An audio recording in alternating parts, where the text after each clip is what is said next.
Aquí comienza Entendiendo los Tiempos.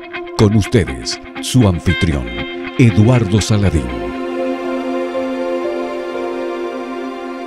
Gracias por estar con nosotros en un capítulo más de su programa Entendiendo los Tiempos. Y gracias por el apoyo que nos han brindado cada semana. Y no solamente desde la República Dominicana, sino desde los diferentes países que nos escuchan. Gracias por estar en contacto con nosotros.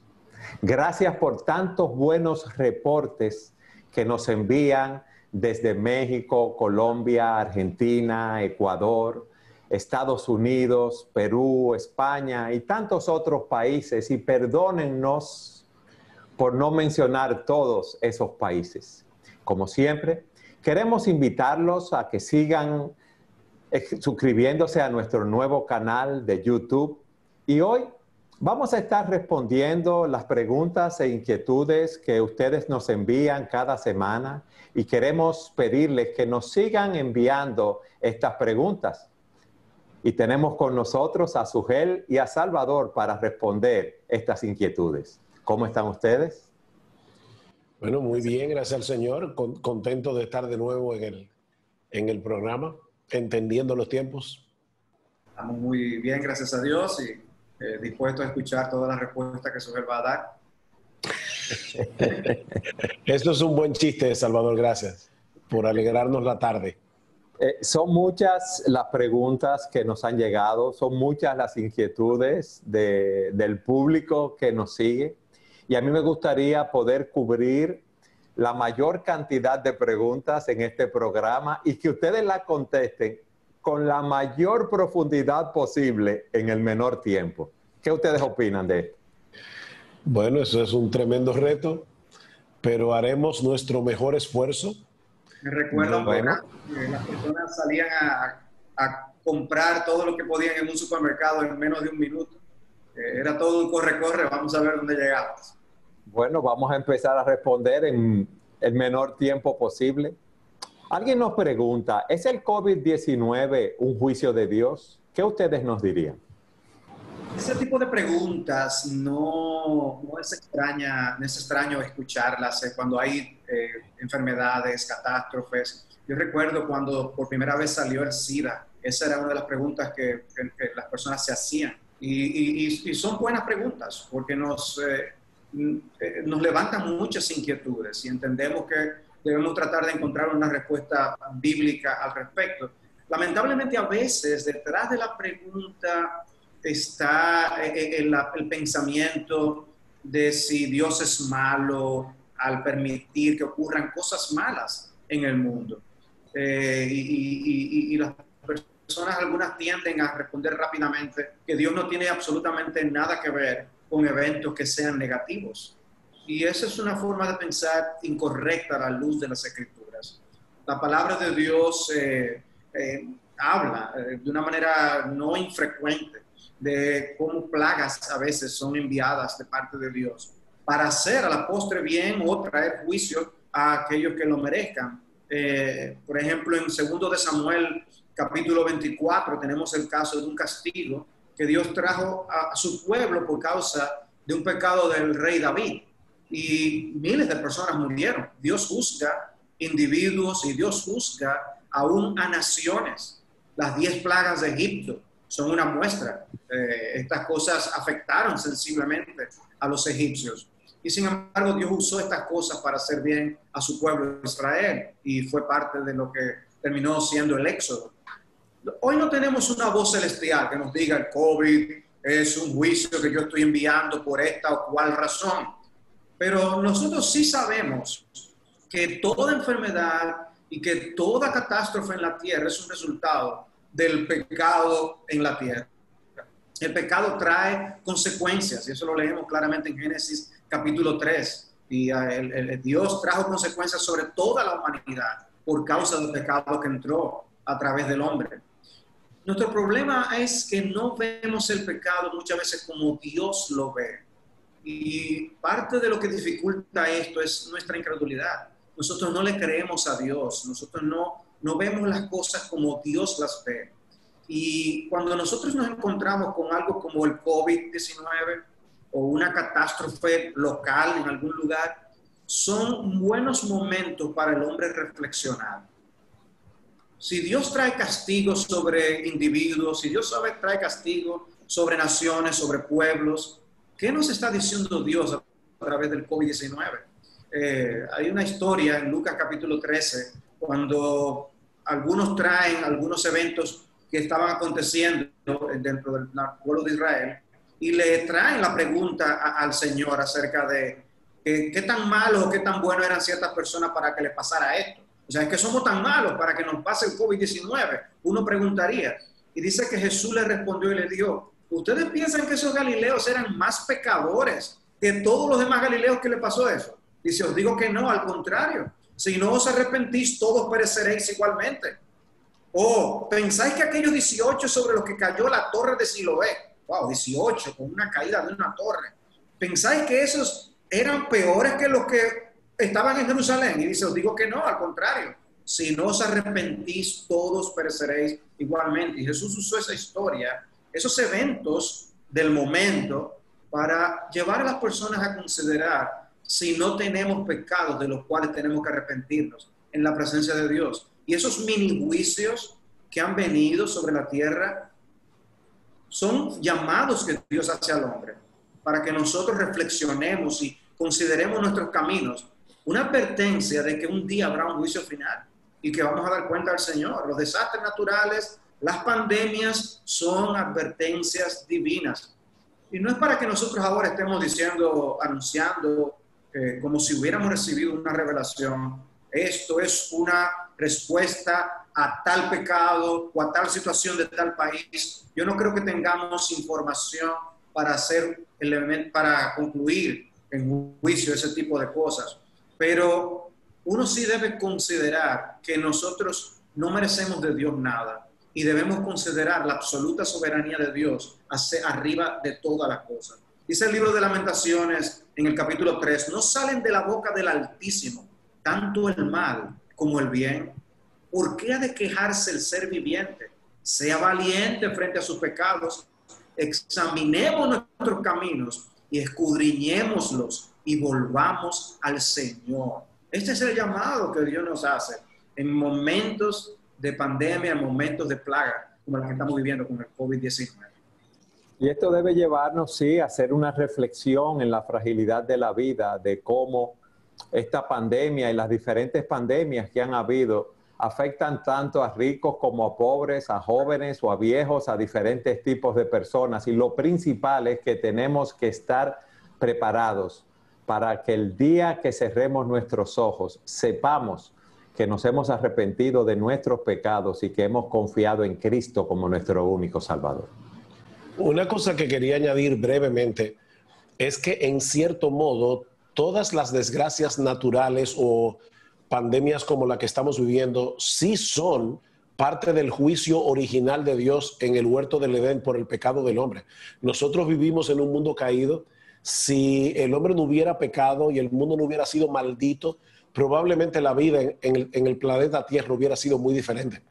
Pero todas las pandemias, todas las cosas que ocurren en el mundo que traen mal sobre el hombre, como nosotros lo entendemos, son parte del juicio de Dios original en el huerto del Edén por causa del pecado. Ok.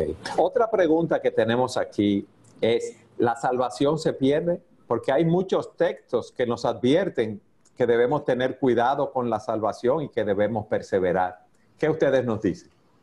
Bueno, déjame comenzar con la primera parte de la pregunta. ¿Se pierde la salvación? Respuesta rápida, no. No para el que la tiene. Nosotros tenemos que definir primero qué es ser salvo antes de ver si es posible que la salvación se pueda perder. Si nosotros definimos la salvación en términos de una persona que ha sido regenerada por el Espíritu Santo, es decir, ha sido traído de la muerte a la vida, ha sido justificado por Dios por medio de la fe, es decir, la justicia perfecta de Cristo ha sido puesta en su cuenta, ha sido adoptado por Dios, ha sido reconciliado con Dios. Una persona que tenga esas características no puede perder obviamente la salvación, porque eso implicaría que la persona sea desregenerada, o sea, que pase de nuevo de la vida a la muerte. Eso significaría que la justicia de Cristo que fue puesta en su cuenta no es una justicia perfecta, porque al final de cuentas lo que nos salva no es mi desempeño después que yo soy cristiano. Lo que me salva en el tribunal de Dios es la justicia perfecta de su Hijo, que es puesta en nuestra cuenta por medio de la fe. Segunda a los Corintios 5:21, al que no conoció pecado, por nosotros, a favor nuestro, Dios a él lo hizo pecado para que nosotros fuésemos hechos justicia de Dios en él. Eduardo, Salvador, si nosotros tenemos en nuestra cuenta celestial la justicia de Dios, es imposible que esa salvación se pierda. Ahora, tenemos que entender que hay personas en las iglesias que profesan ser cristianas y no lo son. Entonces, en ese sentido, si una persona dice que es creyente y al mismo tiempo no se nota en ella, no se ve en ella esas evidencias de la salvación que nosotros encontramos en el Nuevo Testamento, es una persona que no está luchando con sus pecados, es una persona a quien no le importa obedecer los mandamientos del Señor, es una persona que no ama a sus hermanos en la fe. Entonces, esa persona debe cuestionarse si en verdad ha sido salva. Entonces, hay dos preguntas que no debemos confundir la una con la otra. La primera es, ¿cómo yo puedo ser salvo? Arrepintiéndome de mis pecados y creyendo en Jesús. La otra pregunta es, ¿cómo yo sé que yo soy salvo? Y ahí vienen las evidencias de la salvación. Si una persona no tiene esas evidencias, no es que pierde la salvación si en el día de mañana se aparta. La Biblia, el Nuevo Testamento, habla de personas que por un tiempo parecen creyentes, pero evidentemente nunca lo fueron.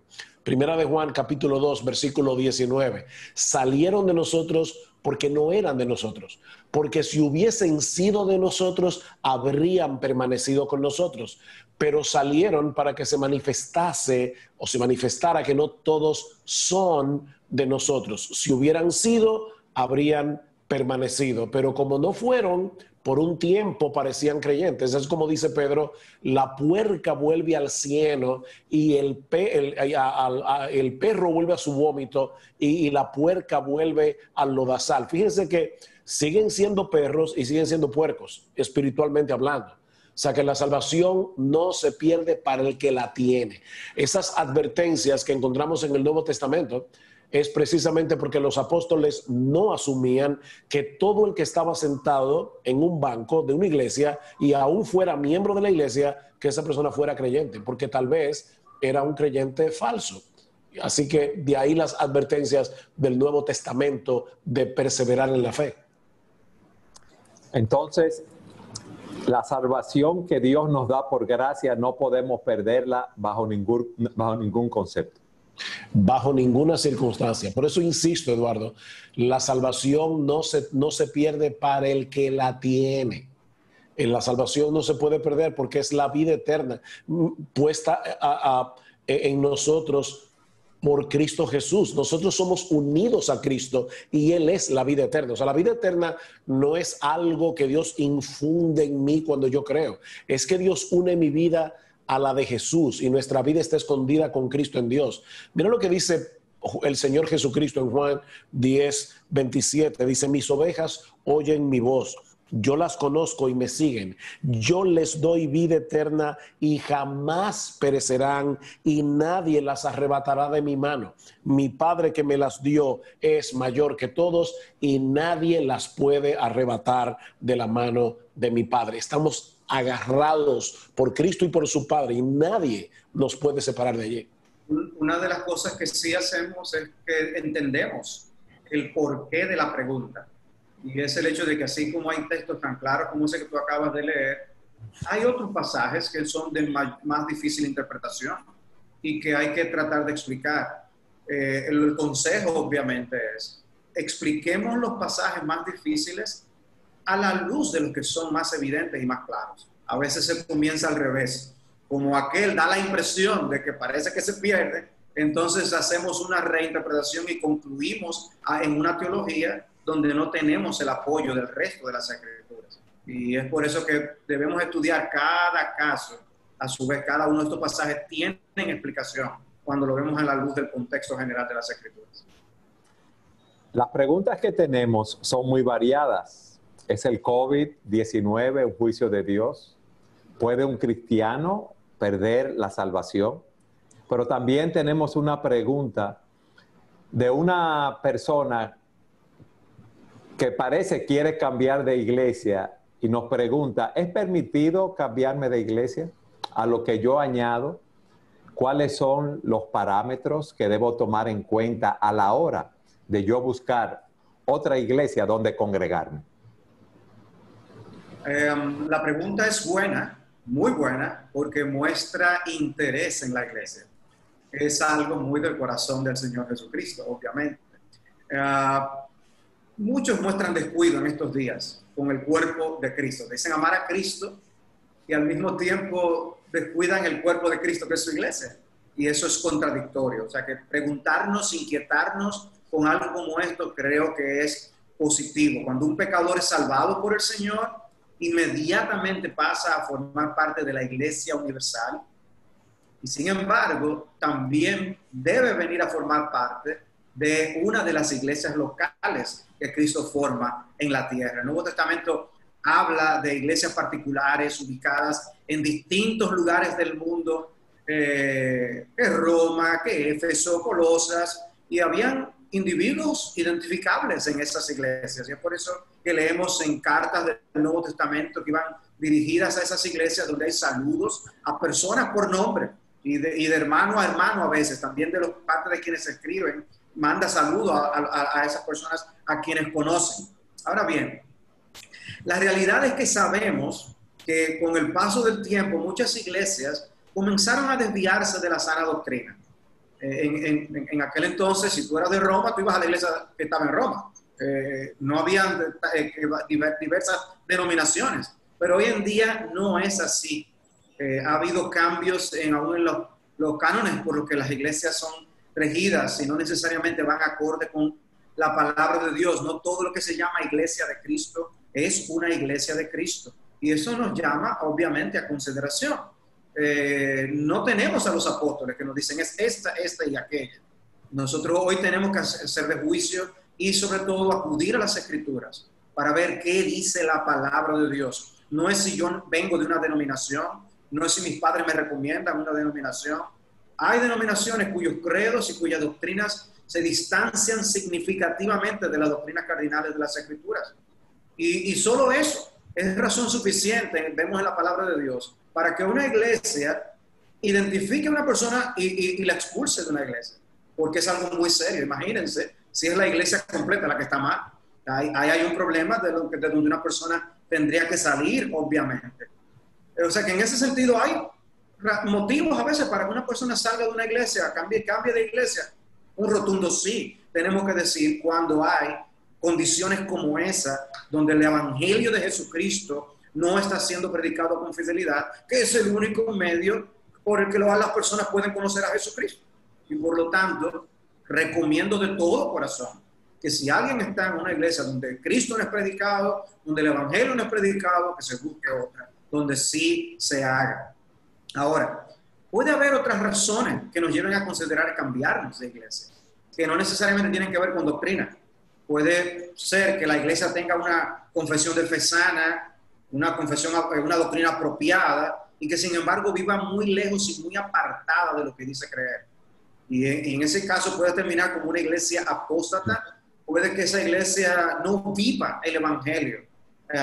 Puede haber otras razones, como el hecho de que algunos tengan que mudarse por motivos laborales o de salud, que no puede vivir en determinado clima o cosas como esa. Pero en tal caso, el creyente sí debe asegurarse de ir a un lugar donde haya una iglesia sana, que cuide de él y que cuide de su familia.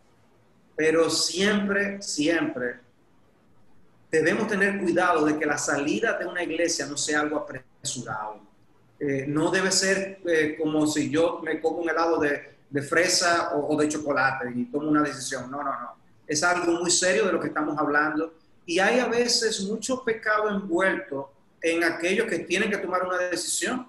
Y si es tu falta, y si es tu problema, y sé que tú estás huyendo de una situación, y ahí es donde entran algunos otros elementos, por lo cual algo como esto, tan serio y trascendental, debe ser sopesado y consultado con hombres de sabiduría y sobre todo con los pastores o el pastor de la iglesia local. Y aún puedo hasta señalar aún que no vas a encontrar una iglesia perfecta en ningún lugar. Y si la encuentras, desde que llegaste ya la dañaste. En ese sentido, o sea, realmente piensa que Dios puede usarte como instrumento en determinada iglesia para bendecir esa iglesia que tiene defectos. Pablo envió a uno de sus colaboradores para que corrigiese cosas que estaban deficientes, como a Tito, en Creta, y así va a haber problemas en diversos lugares, en diversas congregaciones, y tú y yo podemos ser usados por Dios como instrumento para traer bendición a esa iglesia local. De manera que sí, puede ser que una persona tenga que cambiar de membresía de la iglesia. Es posible salir ordenadamente, salir piadosamente, salir en amor y en paz, pero también es posible hacerlo incorrectamente. Y ahí es donde debemos que hacerlo con sumo cuidado y considerando muy bien los propósitos por los cuales estamos tomando una decisión así.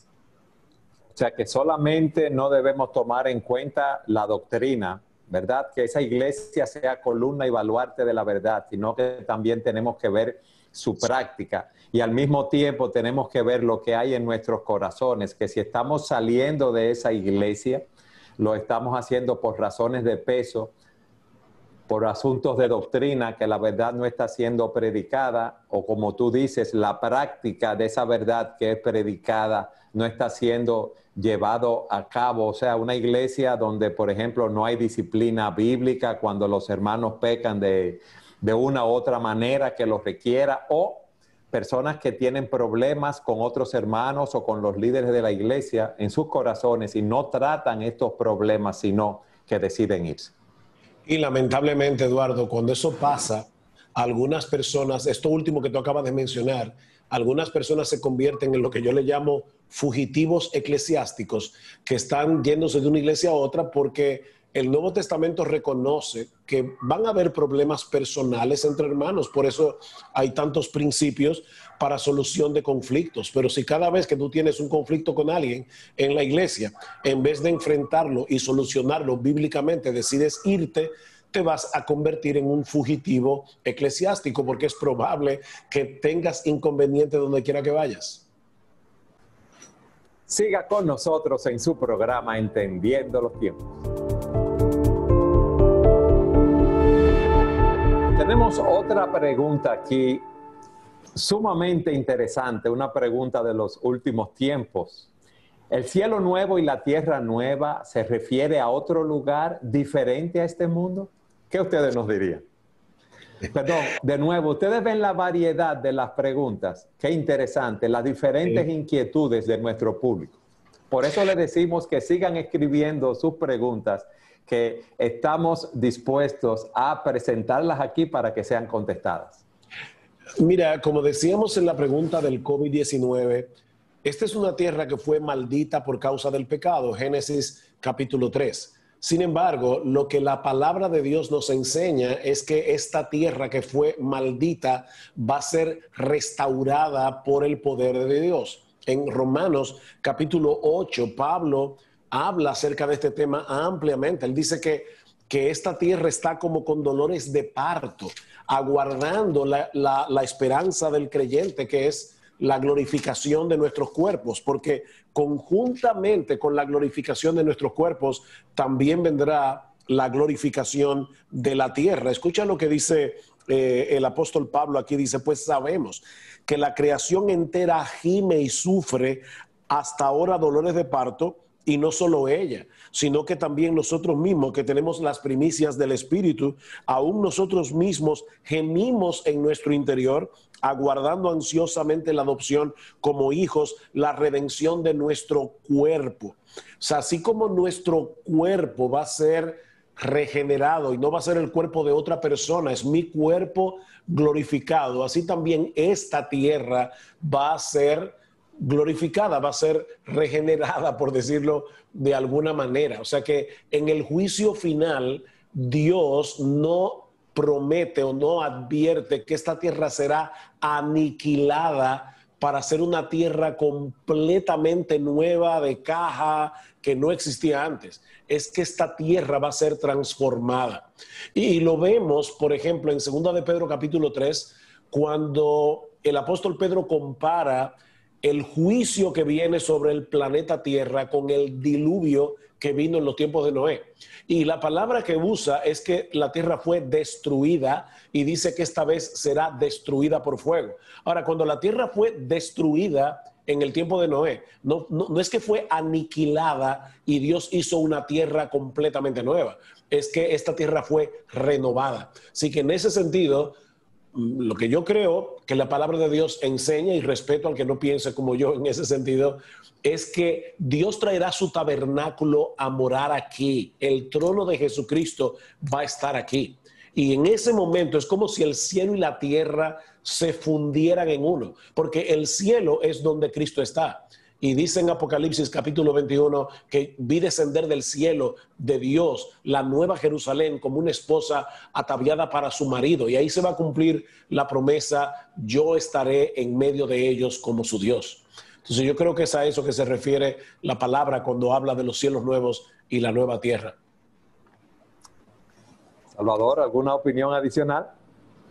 Ok, las personas tienen que asegurarse de ir comprando su terrenito ahora, buscando a Cristo y salvándose, porque de lo contrario no van a participar de esa bendición. Yo estoy contento porque ustedes se están apegando a responder las preguntas en el tiempo programado, más o menos, y quería felicitarlos en este sentido. Bueno, yo no. tengo frente a mí un cronómetro para que sobre todo tú, Eduardo, para que no me cortes en la respuesta. Y duré 3 minutos 13 segundos. ¡Wow! En la respuesta anterior. Qué bien, qué buenos alumnos. Otra pregunta.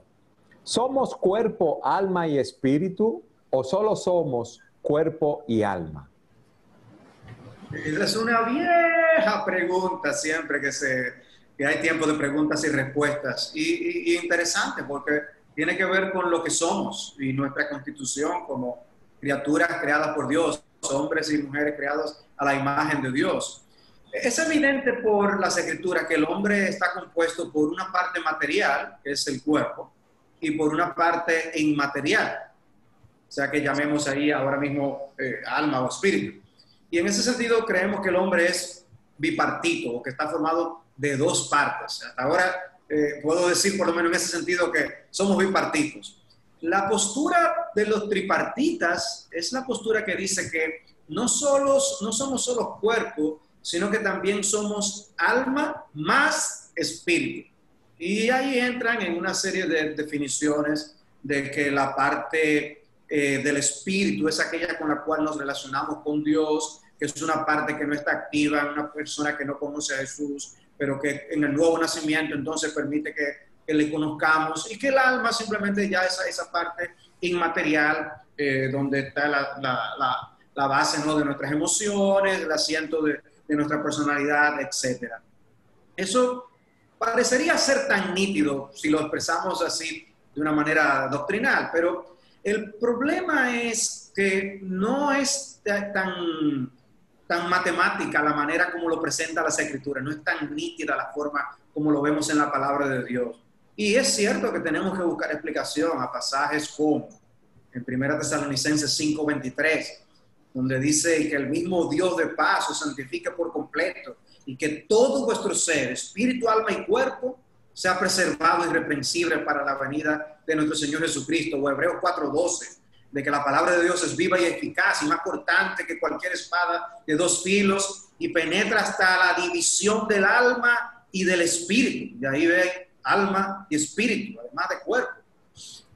No podemos decir que los términos alma y cuerpo sean siempre intercambiables o que sean sinónimos en todo contexto, porque a veces se utiliza el término alma para hacer un énfasis más en el hecho del ser vivo y que vive aún independiente o mente o aparte del cuerpo que tiene. Y se puede enfatizar algo cuando se usa la palabra espíritu que no necesariamente se enfatiza cuando se usa la palabra alma. Concediendo esto, también podemos decir que encontramos muchos textos bíblicos en los que ambos términos son usados de manera intercambiable. O sea que hay pasajes donde el hombre es visto como cuerpo y alma, por ejemplo. Y hay otros pasajes donde el hombre es visto como cuerpo y espíritu. Y no es una contradicción. Es que en este sentido se está usando el espíritu y el alma de la misma manera. ¿Recuerdan ustedes ese pasaje de Mateo 6? Porque os digo, no os preocupéis por vuestra vida, que comeréis o beberéis, ni por vuestro cuerpo, que vestiréis. La palabra vida es la palabra psique, pues alma. Y la palabra cuerpo también aparece en el texto. Está Jesús mencionando ambos aspectos de la vida, las cosas que tienen que ver con el alma y las cosas que tienen que ver con el espíritu. Y lo mismo con Mateo 10:28, no temáis a los que matan el cuerpo, pero el alma no pueden matar. Si nos llevamos de esos textos, la división del hombre es cuerpo y alma. Pero hay otro pasaje donde se usa cuerpo y espíritu. Y entonces, como cuando Pablo dice en 1 Corintios 7:34 de la mujer casada y que dice que para ser santa, tanto en cuerpo como en espíritu. Cuerpo y espíritu. La misma referencia de lo que Jesús desea con cuerpo y alma. Y así con respecto a la santificación. De manera que ambos términos son usados para hablar de nuestra comunión con Dios. Ambos términos son usados para hablar de nuestras devociones espirituales. Ambos términos son usados para hablar de la personalidad en los individuos. Ambos términos son usados para hablar de nuestras emociones. Hay pasajes que hablan del gozo de Cristo y usa el alma, y hay pasajes que, por el contrario, usa la palabra espíritu o tristeza. Como cuando él dijo, mi alma está muy triste. ¿Recuerdan? En Juan 12:27. Pero también Juan 13:21 habla de la angustia de espíritu, de su espíritu. Jesús hablando de sí mismo.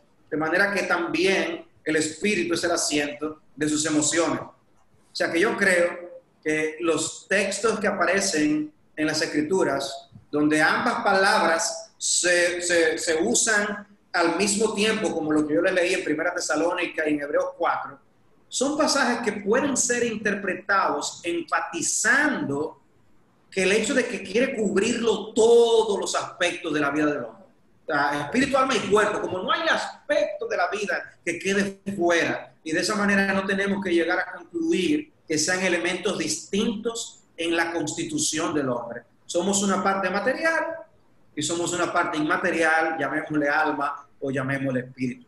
Y en ese sentido hay mucha riqueza en el Nuevo Testamento para que nos conozcamos a nosotros mismos y cómo debemos así crecer espiritualmente. ¿Tú querías decir algo, Sujel? No, simplemente era decir que es como cuando el Señor Jesucristo dice, amarás al Señor tu Dios con todo tu corazón, con toda tu mente, con toda tu alma, con todas tus fuerzas. Multiplica adjetivos, pero no es que necesariamente yo puedo distinguir cada uno de esos adjetivos como elementos distintos. ¿Puede un cristiano ser cremado? ¿Qué enseña la Biblia acerca de esto? Bueno, sí, ¿qué enseña la Biblia acerca de eso? Nada, o sea, la Biblia no habla directamente del tema de la cremación. Sencillamente nunca fue la práctica ni de los judíos, ni fue la práctica de la iglesia durante los tiempos bíblicos. El motivo, hay varios motivos que a veces pueden impulsar a que las personas se inclinen hacia la cremación de los cuerpos. Lo que uno como cristiano sí debe sopesar es si lo económico debería ser el principal motivo por el cual tomar una decisión como esa. Y lamentablemente vivimos en días en donde muchos factores inciden en nuestra forma de pensar. Hablo del evangelicalismo, del mundo evangélico, inciden en nuestra forma de pensar y que son importados de otras cosas. En los Estados Unidos, por ejemplo, puedo darles el dato de que en los años 60, un 3.5% de lo que se hacían con los muertos eran cremación. Era bastante mínimo. Ya en el 99, un 24.8%. Para el 2014, un 46.7%. Y para el día de hoy, estamos hablando de que ya por encima de un 75-80% de cremaciones lo que encontramos, o sea que es bastante alto.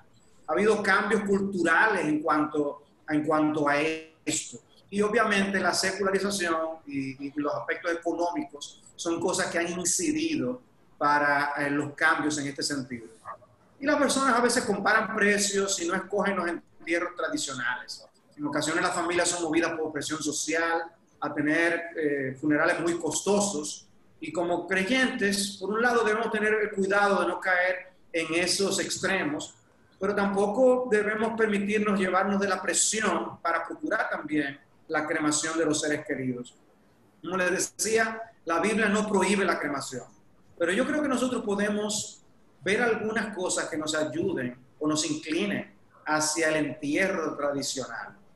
Por un lado, todo en la Biblia apunta a que se trate el cuerpo con dignidad, el cuerpo de las personas. El cuerpo no es una prisión del alma, sino es un instrumento con el cual servimos a Dios y a nuestra generación. ¿Dónde era que se celebraban los muertos, los entierros, si se puede llamar así, con piras de cremación, de quemando a los muertos?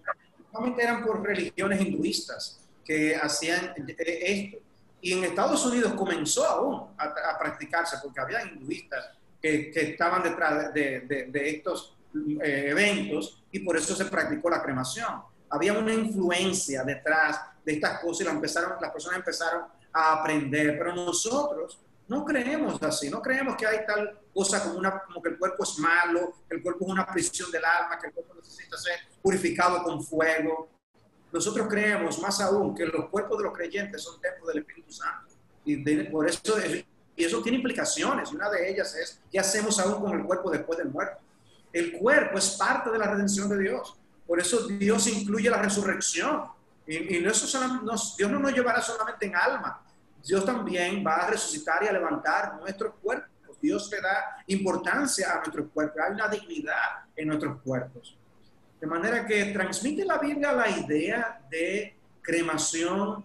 Yo creo que no, el fuego en las Escrituras y transmite otra idea, transmite otra imagen, transmite la idea de castigo, transmite la idea de algo que tiene que ser purificado con fuego, transmite la idea de juicio. Y yo no le puedo decir a nadie que la Biblia prohíbe la cremación, pero yo creo que puedo incentivar a las personas a que consideren primero un entierro. Por eso que Pablo habla en 1 Corintios 15 de sembrar el cuerpo. Lo sembramos porque esperamos cosechar algo. ¿Y qué es lo que dice Pablo que vamos a cosechar? Vamos a cosechar un cuerpo de gloria. ¿Pero por qué? Porque nosotros tenemos esperanza de resurrección.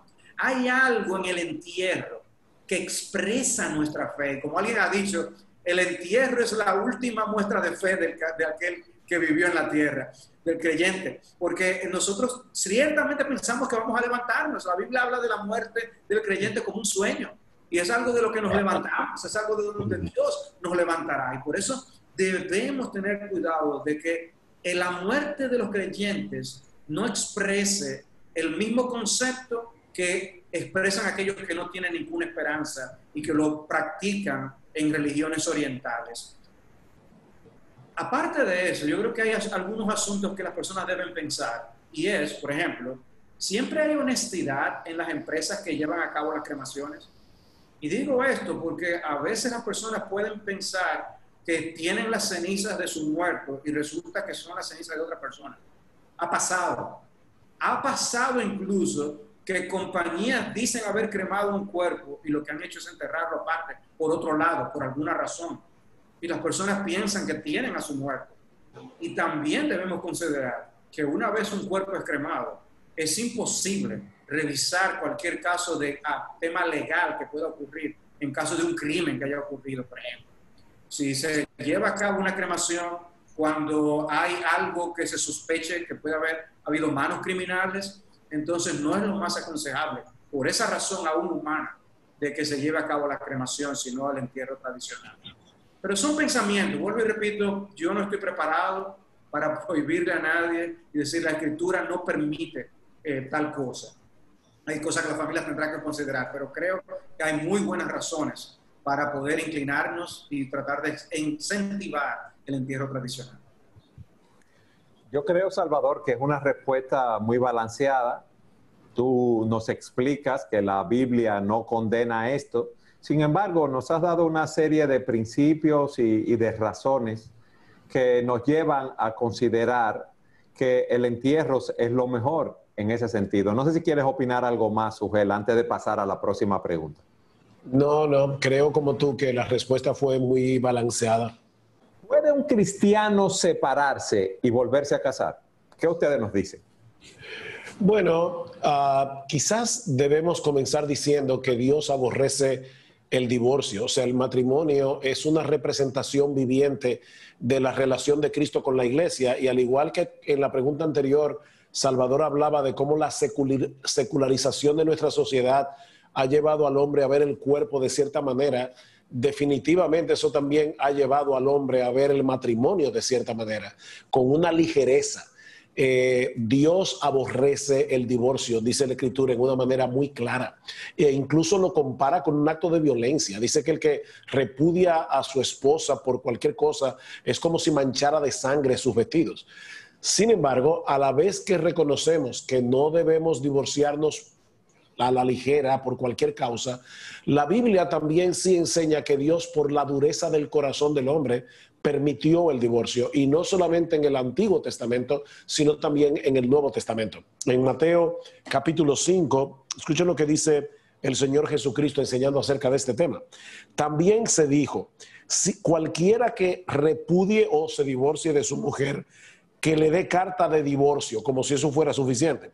Pero yo les digo que todo el que se divorcia de su mujer, a no ser por causa de, y ahí se usa una palabra griega, porneia, que se puede traducir como fornicación, adulterio, infidelidad, la hace cometer adulterio, y cualquiera que se casa con una mujer divorciada comete adulterio.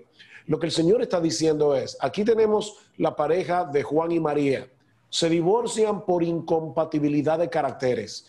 Cuando cualquiera de los dos se vuelva a casar, están cometiendo adulterio, porque Dios no sancionó, Dios no aprobó ese divorcio. Lo que Dios juntó, que no lo separe el hombre. Ahora, vamos a suponer que aquí tenemos el matrimonio de Juan y María y uno de los dos comete adulterio. En ese caso, lo que está diciendo el Señor aquí es que si el divorcio es por causa de infidelidad, por causa de adulterio, el asunto cambia completamente. Entonces, en ese caso, volverse a casar no sería un adulterio, si el divorcio fue por causa de la infidelidad del otro. Ahora bien, todavía habiendo dicho esto, si a nuestras oficinas llega una pareja donde uno de los dos cometió adulterio y la persona vino y se lo confesó a su cónyuge, le dijo, mira, yo pequé contra ti, o fue descubierto incluso, nosotros trataríamos por todos los medios posibles de ver si existe la posibilidad de volver a restaurar ese matrimonio, porque hay matrimonios donde uno de los dos ha cometido infidelidad y ese matrimonio ha sido restaurado. Entonces, aún en ese caso, nosotros trataríamos de restaurarlos, pero le decimos a la parte inocente, si tú te quieres divorciar, nosotros vamos a apoyarte porque es tu decisión delante del Señor, y Dios dice en su palabra que tú puedes hacerlo. Pero el hecho de que Dios diga en la palabra que tú puedes hacerlo no quiere decir que tú tengas que hacerlo. Entonces, cada caso aquí debe verse de manera individual. Imagínate, Eduardo y Salvador, que un hombre comete un adulterio, no voy a decir un desliz, como dicen algunos, pero comete un adulterio en un momento de su vida, pero nunca antes había cometido ningún tipo de infidelidad, y ese hombre viene evidentemente arrepentido. Hay esperanzas ahí, más que la del caso de un adúltero consuetudinario, o sea, un mujeriego que vive constantemente adulterando contra su esposa. ¿Ves? Son casos diferentes.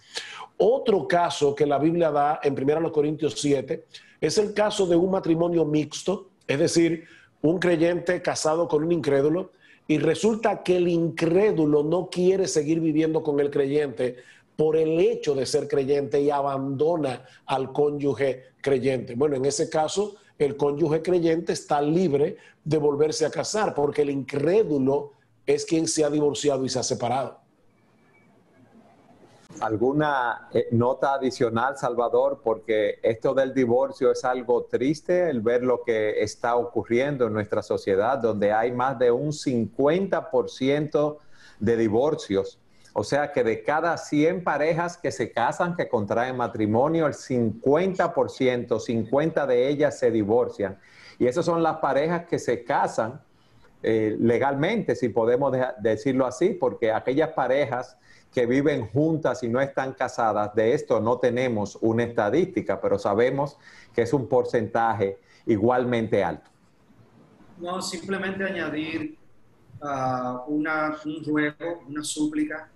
Esto es una plaga, el tema del divorcio. Las personas toman esa decisión muy a la ligera y yo creo que debemos rogar a que las personas consideren buscar consejo y buscar consejo en el lugar, en la fuente correcta. Busquen un pastor, una persona que conozca la palabra de Dios y les pueda guiar en cuanto a las dificultades matrimoniales que puedan estar enfrentando. Sabemos que hay situaciones económicas, que hay situaciones de diversas índoles que a veces vienen y nos afectan a los hijos de alguna manera, la desconfianza que se haya levantado por cualquier razón. El divorcio es abominable para Dios y debemos buscar todos los recursos que están a nuestro alcance con la palabra de Dios y con hombres de Dios para que nos ayuden a lidiar con esas diferencias que puedan haber. Es un ruego de que no tomemos esas decisiones a la ligera. Las consecuencias son trágicas y lamentables y duran toda la vida. Y a través de los años en el ministerio pastoral, todos los pastores o la mayoría de los pastores con los cuales hemos trabajado nos han dicho que su experiencia con la mayoría de las parejas que han trabajado, que han tenido problemas en su matrimonio, es que cuando están deseosas de corazón de cambiar y de aplicar los principios de la palabra de Dios en su matrimonio para hacer las cosas para la gloria de Dios, ha habido un cambio trascendental. Y yo sé que ustedes mismos pueden dar esa experiencia como parte de su ministerio pastoral, de cómo Dios restaura esos matrimonios. Amén. Otra pregunta. ¿La palabra de Dios va en contra de la cultura o debemos acomodar la palabra según la cultura? ¿Qué ustedes nos dirían? La palabra cultura viene del latín colere, que significa cultivar. Y en ese sentido la referencia es a todo aquello que es fruto o resultado de la labor humana. Lo que el hombre hace puede ser relativamente bueno o malo. Por eso la cultura no es buena ni mala en sí misma. Inmediatamente la pregunta parece poner en lucha, en contraposición, Biblia, cultura. Y no necesariamente es así. El hombre realmente está llamado a sojuzgar la tierra y en ese aspecto el hombre está llamado a producir cultura. Eso es un llamado de Dios. La Biblia no está en contra de la cultura per se. El mandato cultural va a hacer que el hombre dé una manifestación a su creatividad. Y esa creatividad viene de Dios. Nosotros somos creativos porque Dios nos hizo con creatividad, porque Él es creador. Y en ese sentido, cuando los principios dominantes de esa creatividad del hombre son conformes a los principios éticos divinos, los resultados entonces van a ser agradables a Dios, beneficiosos, buenos, y hasta van a tener un orden, un cosmos. Pero la realidad y la presencia del pecado del hombre también ha afectado la cultura, lo que el hombre produce. Y por eso también nosotros vamos a encontrar en la cultura del hombre desorden, caos, expresión de rebeldía y muchas otras cosas. Porque la cultura no es algo simplemente monocromático, blanco o negro. Eso se permite y esto no se puede. No, puede ser una variedad de tonos de gris. Porque el hombre produce una variedad de cosas también. El hombre es capaz de producir libros, pintura, música, arquitectura, películas, comida también, eso es parte de la cultura, entre muchas otras cosas. Y los artistas normalmente van a dar expresión a lo que hay en sus mentes y en sus corazones, cómo ven las cosas, cómo ven el mundo. Y es así que muchos libros, tristemente, han venido a ser libros perversos, porque le dan expresión a esa perversidad que esos autores tienen en su corazón. pero hay otros libros que son edificantes, útiles, buenos, porque también dan expresión a otros aspectos de la vida del hombre. Entonces vemos una mezcla de cosas normalmente en lo que el hombre culturalmente produce. No todo es malo, ni no todo es bueno. Ahora la pregunta ahí entonces, ¿qué debe juzgar qué? ¿La cultura debe juzgar la palabra de Dios? ¿O la palabra de Dios debe juzgar la cultura? Bueno, la opción de que la cultura juzgue la palabra de Dios, eso es imposible porque no podemos someter los criterios de Dios a los criterios del hombre. Eso es totalmente incorrecto. Lo que tenemos que hacer es que la cultura se someta a los dictados de la palabra de Dios. Hay libertad, hay ciertos rangos de libertad que Dios ha dado al hombre para producir y manifestar esa creatividad. Eso es buenísimo. Y disfrutamos de eso cuando oímos de una buena pieza de música o podemos ver un hermoso cuadro o comernos un buen menú creado por el hombre también. Son parte de la cultura del hombre. Eso es bueno, pero ¿cómo esa creatividad puede ser usada por el enemigo de nuestras almas y para hacer daño a otros? Es algo terrible. ¿Cuánta música de nuestros días, si se puede llamar música, no es otra cosa que una celebración de la perversión, de la violencia, de la codicia, de las drogas? Y el hecho de que sea una expresión cultural no hace que eso sea permitible. O sea, porque muchas personas piensan, si es cultura, eso hay que respetarlo. No necesariamente tenemos que estar de acuerdo porque sea una expresión de cultura. Si es pecado, es pecaminoso, no importa. La palabra de Dios no está en contra de la cultura, como decíamos, pero sí está en contra de la cultura pecaminosa.